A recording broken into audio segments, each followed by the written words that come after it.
पर खड़े हैं। ये नगर उटारी का चित्त विश्राम है, जहाँ पे बीते रात एक घटना घटी है, जहाँ पे कस्मुद्दीन नामक एक व्यक्ति ने दीपक सोनी के ऊपर पेट्रोल डालकर आग लगा दिया है। पूरे मामले की जानकारी जब हमने ली तो ये बात सामने आई है कि कस्मुद्दीन और राहुल सोनी है, उनके बीच में किसी बात को लेकर तू-तू में हो रही थी। उसी दौरान दीपक यहाँ से गुजर रहा था और वह रुक कर यहाँ पे झगड़े को सुलझा रहा था। उसी बीच किसी बात को लेकर दीपक और कस्मुद्दीन के बीच भी कुछ तू-तू में हुई और कस्मुद्दीन ने अपने दुकान, इसी दुकान में जो ताला लगा है, इसी दुकान में से पेट्रोल निकालकर और दीपक के ऊपर छिड़क कर आग लगा दी है। फिलहाल पुलिस ने इस मामले में त्वरित कार्रवाई करते हुए जो आरोपी हैं, जिन पर आरोप लगाया गया है, कस्मुद्दीन अंसारी को गिरफ्तार कर ली है और उसे थाना ले गई है और पूरी जानकारी हासिल करी है कि आखिर मामला क्या था, क्यों था। फिलहाल जैसी हमारी बात हुई वहाँ पे थाना इंस्पेक्टर से, उन्होंने कहा कि दोनों ओर से प्राथमिकी दर्ज कर ली गई है और जो आरोपी है फिलहाल उसे हम गिरफ्तार कर लिए हैं और जो घायल दीपक सोनी है उसका पुलिस कस्टडी में और पुलिस की देखरेख में सदर अस्पताल गढ़वा में उनका इलाज चल रहा है। फिलहाल जहां घटना घटी है वहां पे पुलिस बल की भी तैनाती कर दी गई है ताकि यहां जो मामला है वो बढ़े नहीं और जो सौहार्द बना हुआ है वो बना रहे। गढ़वा के नगर उटारी की चित्त विश्राम से मैं धर्मेंद्र।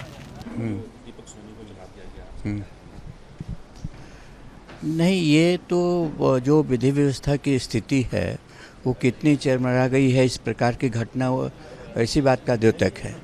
विधि व्यवस्था की स्थिति बहुत खराब है और इस प्रकार की घटना निंदनीय है। इस घटना में जो भी संलिप्त हैं उनके विरुद्ध कड़ी से कड़ी कार्रवाई होनी चाहिए और जो लड़का इस घटना में दीपक सोनी, जिसको लोगों ने जलाने का प्रयास किया है, उसका बेहतर से बेहतर इलाज होना चाहिए।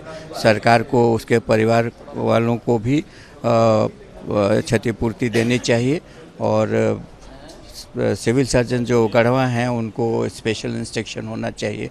ज़रूरत पड़ने पर उसको यहाँ पर ला करके रांची में या और अन्य जगहों पर भेज करके बेहतर इलाज कराना चाहिए। नहीं, मेरे सर से निश्चित रूप से ये जवाबदेही है कि सरकार के द्वारा यदि काम, सरकार के अंग के द्वारा यदि किसी तरह का काम सही ढंग से नहीं किया जा रहा है तो उसको उजागर करना जनता के बीच और देखना कि मतलब सरकार से 20 दिन में ये तीसरी घटना है, लेकिन ये गढ़वा की पहली घटना है। तो इस घटना की तो हम निंदा करते ही हैं और यही कह सकते हैं कि विधि व्यवस्था की स्थिति अत्यंत खराब है। सरकार को इस पर ध्यान देने की आवश्यकता है। कि गढ़वा की घटना यह बिल्कुल एक दुखद घटना है। यह इस सभ्य समाज में ऐसी कोई घटना का जगह नहीं है। आखिर इतनी विकृत मानसिकता जो युवाओं को आ रही है, हमें लगता है कि यह एक बिल्कुल दुखद बातें हैं कि आखिर लोग इतनी विकृत मानसिकता को कैसे धारण कर लेते हैं।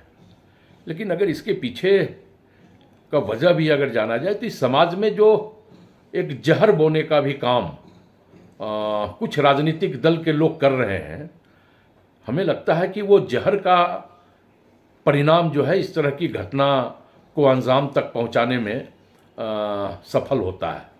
तो स्वाभाविक तौर पे ऐसी घटना नहीं घटनी चाहिए और ख़ास करके राज्य में संवेदनशील सरकारें चल रही है, प्रशासन भी संवेदनशील है और इस तरह की घटना अगर घटती है तो स्वाभाविक तौर पे प्रशासन उस पर कड़ी कार्रवाई भी करती है। तो कहीं ना कहीं इस तरह की घटना की जितनी भी निंदा की जाए, हमें लगता है वो कम है।